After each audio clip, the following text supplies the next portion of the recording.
কি ব্যাপার গোপাল, সাত সকালে আমাদের কোথায় নিয়ে চললি? আর মন্ত্রী বা কোথায়? মন্ত্রী মশাই চমকে চচ্চড়ি হয়ে এখনো ঘুমোচ্ছেন নিশ্চয়ই। ওনার হেঁচকে থেমেছে মহারাজ, সেটা দেখাতেই নিয়ে যাচ্ছি।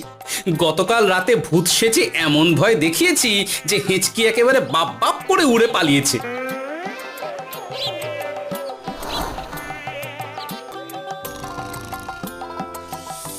উঠে পড়ুন মন্ত্রী মশাই।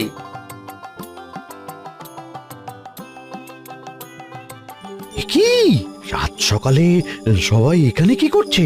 কি মন্ত্রী, হেঁচকি তাহলে থেমেছে? শুনলাম গোপাল নাকি গতকাল রাতে ভয় দেখিয়ে তোমার হেঁচকি থামিয়েছে। এবার আমি গোপালের চালে গোপালকে জড়াবো, এত সহজে আমি ছেড়ে দেব না। যাক, সমস্যা যখন মিটেই গেছে তখন আমরা আসি। হ্যাঁ, চলুন মহারাজ। সাত সন্ধেবেলা আমার বাড়িতে এলেন, একটু কিছু খেয়ে যান।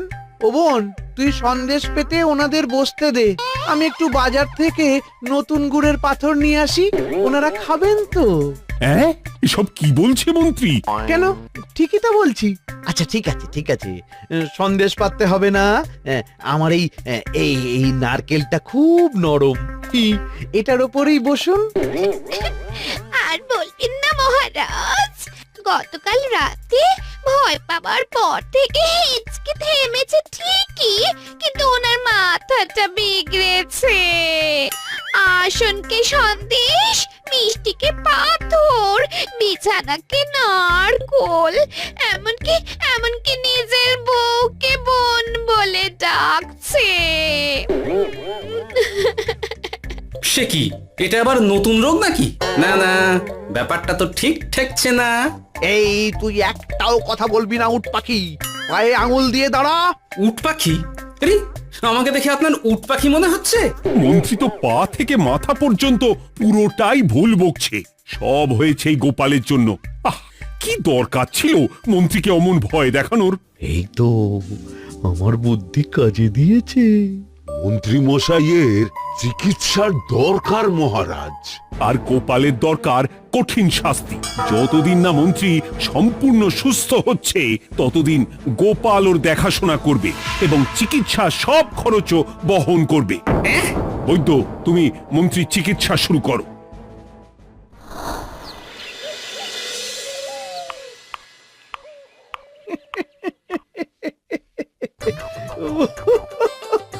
হাসছেন কেন মন্ত্রী মশাই? আপনার মাথায় সাদা গাছ। গাছ নয় মন্ত্রী মশাই, ওগুলো চুল। তুমি হাঁটুতে বেশি দেখো নাকি উট পাখি? দেখো সাদা সাদা গাছ।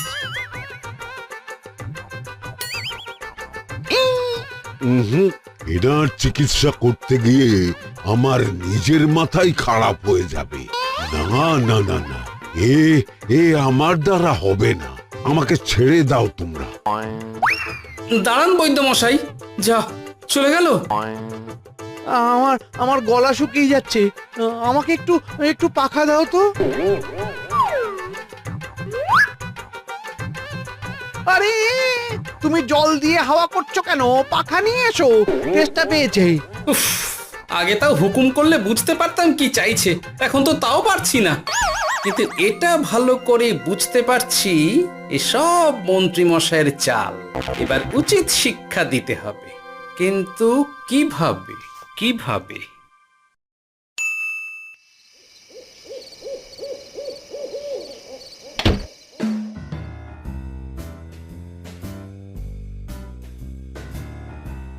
আজ সারাদিন গোপালকে দারুণ খাটিয়েছি বলো। সে আর বলতে, তোমার মাথায় কত বুদ্ধি গো। সবে তো শুরু গো, আবার কাল থেকে শুরু হবে আমার ভুল বকা। মন্ত্রী মশাই ইচ্ছে করে ভুল বকছেন নাকি ভুল করে ভুল বকছেন সেটা আগে বুঝে নিতে হবে। তার জন্য দরকার এইটা।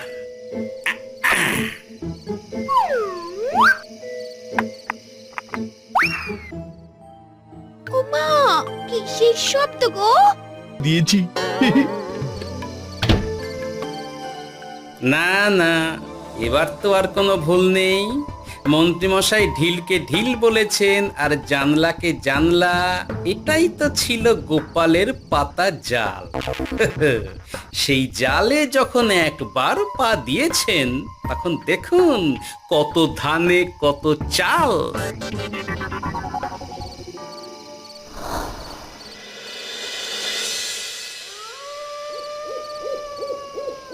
বলো কি গোপাল, যে রোগ বৈদ্য সারাতে পারলো না সেই রোগ তুমি সারিয়ে দেবে আজ রাতের মধ্যেই?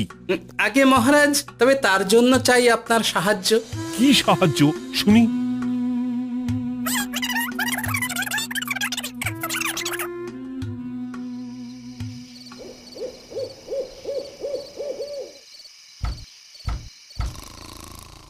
উফ, এই রাত দুপুরে আবার কে এলো? তাড়াতাড়ি বাইরে বেরিয়ে আসুন মন্ত্রীমশাই, আপনার রোগ সারানোর উপায় আমি পেয়ে গেছি।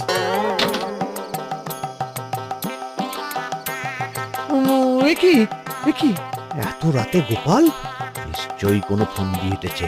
না না, গোপালের কোনো চালে আমি আর পা দেব না। এই তুমি কে ভাই? তোমাকে তো ঠিক চিনতে পারলাম না। তাই নাকি? এক্ষুনি নিজের পরিচয় দিচ্ছি, দাঁড়ান। বাইরে খুব গরম, চোখ কপাটে লেগে যাচ্ছে। আপনার এই নাটক আর কতক্ষণ চলে সেটাই দেখব।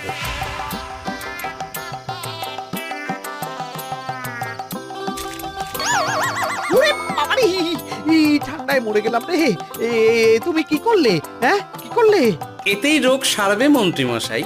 বাইরে গরম, তাই ঠান্ডা জল ঢেলে দিলাম। উ, তাড়াতাড়ি তাড়াতাড়ি একটা গামছা নিয়ে এসো, ভিজে গায়ে জ্বর সর্দি হবে আমার। এই নিন আপনার গামছা। বাবা গো, এবার সব সত্যি কথা বলে দিন মন্ত্রীমশাই, না হলে জল ঢেলে ঢেলে আপনার বাড়িটাই ডুবিয়ে দেব। না না, আর নয়, বলছি বলছি বলছি, হেঁচকি আমার সেদিন রাতেই সেরে গেছিল মহারাজ। তারপর যা করেছি সব ইচ্ছে করে, গোপালের সেবা নেওয়ার জন্য। আমাকে ক্ষমা করে দিন।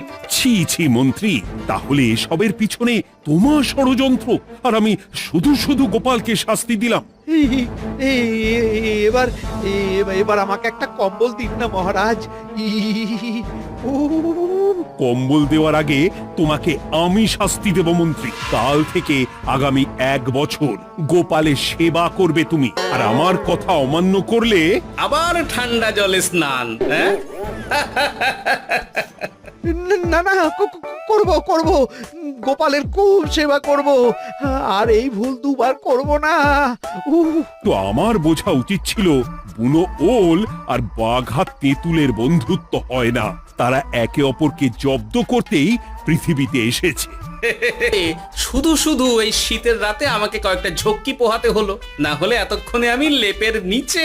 বুঝেছি গোপাল, তুমি আবার বুদ্ধি দিয়ে প্রতিপক্ষকে জব্দ করেছো, তাই এর জন্য তোমার পুরস্কার প্রাপ্ত। আর অর্থের গরমের চেয়ে বেশি গরম কোথাও নেই। উফ, আপনি যেভাবে আমার মনের কথা বুঝে যান মহারাজ, তেমনটা আমার গিন্নিও পারে না।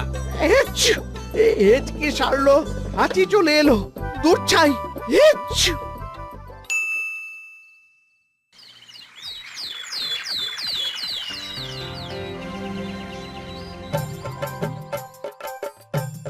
এবার বুঝলেন তো মন্ত্রীমশাই আমার পিছনে লাগার ফল? আমার আমার সব চালাকির ওপর তুমি ঢেলে দিলে ঠান্ডা জল।